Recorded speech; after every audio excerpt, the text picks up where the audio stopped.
Assalamualaikum warahmatullahi wabarakatuh. Perkenalkan, nama saya Rima Dewi Mawarni dari Rumah Sakit Bayangkara Polda Kaltara, Angkatan 9, Kelompok 3. Di sini saya akan meresum tentang materi yang telah diberikan oleh Bapak Riki, yaitu materi tentang manajemen ASN. Menurut manajemen aparatur negeri sipil, ASN dibagi menjadi dua, yaitu pegawai negeri sipil atau PNS dan pegawai pemerintah dengan perjanjian kerja atau PPK 3. Manajemen ASN merupakan pengelolaan ASN untuk menghasilkan pegawai ASN yang profesional, memiliki nilai dasar etika profesi, bebas dari intervensi politik, bersih dari praktik korupsi, kolusi, dan nepotisme. Kedudukan ASN. Pegawai ASN berkedudukan sebagai unsur aparatur negara yang menjalankan kebijakan yang ditetapkan oleh pimpinan instansi pemerintah serta harus bebas dari pengaruh dan intervensi semua golongan dan partai politik. Yang kedua, ada peran ASN, yaitu sebagai perencana, pelaksana, dan pengawas penyelenggaraan tugas umum, pemerintahan, dan pembangunan nasional melalui pelaksanaan kebijakan dan pelayanan publik yang profesional, bebas dari intervensi politik, serta bersih dari politik korupsi, kolusi, dan nepotisme. Kemudian yang ketiga, yaitu tugas ASN.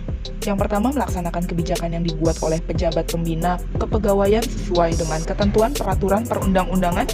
Yang kedua, memberikan pelayanan publik yang profesional dan berkualitas. Yang ketiga, mempererat persatuan dan kesatuan negara kesatuan Republik Indonesia. Kemudian ada hak ASN. PNS berhak memperoleh gaji, tunjangan, dan fasilitas, kemudian cuti, lalu jaminan pensiun dan jaminan hari tua, perlindungan, serta pengembangan kompetensi. Kemudian ada kewajiban ASN. Yang pertama, yaitu setia dan taat pada Pancasila, Undang-Undang Dasar 1945, NKRI, dan pemerintah yang sah. Yang kedua, menjaga persatuan bangsa. Yang ketiga, melaksanakan kebijakan yang dirumuskan pejabat pemerintah yang berwenang. Yang keempat, mentaati ketentuan peraturan perundang-undangan.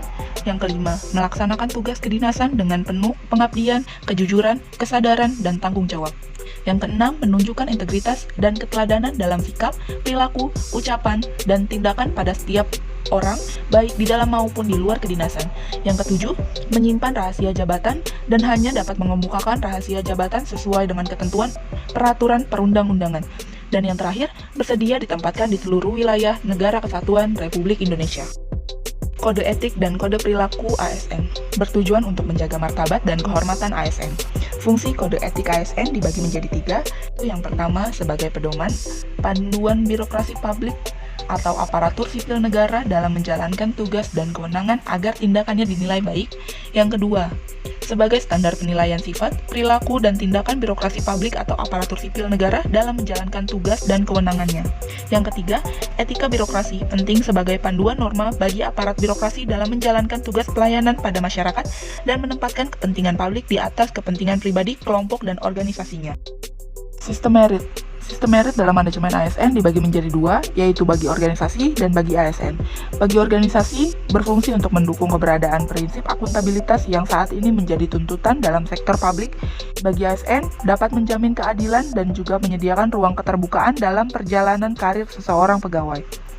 Prinsip sistem merit ada tiga. Yang pertama, keadilan dan kewajaran. Kedua, objektif. Yang ketiga, berbasis kinerja. Kemudian ada pelaksanaan sistem merit. Ada tiga, yaitu penyusunan dan penetapan kebutuhan. Yang kedua, penilaian kinerja. Yang ketiga, pengembangan kompetensi, promosi, mutasi, penghargaan. Pelayanan publik. Pelayanan publik merupakan kegiatan atau rangkaian kegiatan dalam rangka pemenuhan kebutuhan pelayanan sesuai dengan peraturan perundang-undangan bagi setiap warga negara dan penduduk atas barang, jasa, dan atau pelayanan administratif yang disediakan oleh penyelenggara pelayanan publik. Prinsip-prinsip pelayanan publik ada tiga. Yang pertama, kesederhanaan, kejelasan, kepastian waktu, dan akurasi.